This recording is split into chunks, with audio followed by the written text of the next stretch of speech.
Dinadagukan niya ang kanyang dibdib at sinasabi, "O Diyos, mahabag po kayo sa akin na isang makasalanan.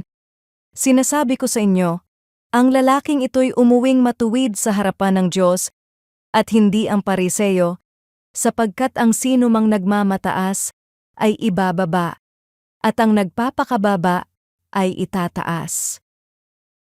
Madaling isipin na magiging katanggap-tanggap tayo sa Diyos kung mas marami tayong nagawang mabuti kaysa mali. Kaya minsan, ang batayan natin ay hindi ang Diyos, kundi ang paghahambing sa ibang tao. Ngunit ipinakita ni Jesus na may ibang batayan ng Diyos sa pagtanggap sa tao. Sa talinghagang ito, may 2 taong nanalangin sa templo.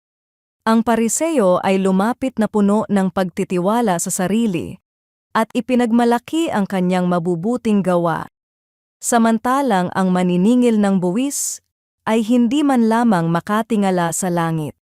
Dinadagukan niya ang kanyang dibdib at nagsabi lamang, "O Diyos, mahabag po kayo sa akin na isang makasalanan." Ang nakakagulat ay ang sinabi ni Jesus pagkatapos ng kanilang panalangin. Hindi ang Pariseo ang umuwing itinuring na matuwid sa harapan ng Diyos, kundi ang maniningil ng buwis. Sa hatol ng Diyos, hindi ang taong maraming maipagmamalaki ang itinuring na matuwid, kundi ang taong buong pusong umasa sa kanyang awa. Bakit ganoon ang naging hatol ni Jesus? Sapagkat magkaiba ang kanilang pinanghawakan. Ang Pariseo ay umasa sa sarili niyang katuwiran, ngunit ang maniningil ng buwis ay umasa lamang sa awa ng Diyos. Hindi siya lumapit na may maipagmamalaki, kundi bilang isang makasalanang nangangailangan ng habag ng Diyos. Ito rin ang ipinapahayag ng Diyos sa atin ngayon. Kapag lumalapit tayo sa Kanya, hindi tayo umaasa sa ating mga nagawa, kundi sa Kanyang awa. Ito ang biyayang ibinibigay niya sa mga lumalapit sa Kanya sa pamamagitan ni Hesukristo.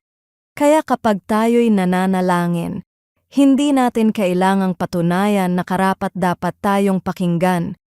Lumalapit tayo hindi dahil sapat ang ating kabutihan, kundi dahil sapat ang Kanyang awa. Panginoon, salamat dahil ang aking paglapit sa iyo ay hindi nakasalalay sa sarili kong katuwiran, kundi sa iyong dakilang awa. Turuan mo akong huwag magtiwala sa aking sarili, kundi kay Hesukristo lamang.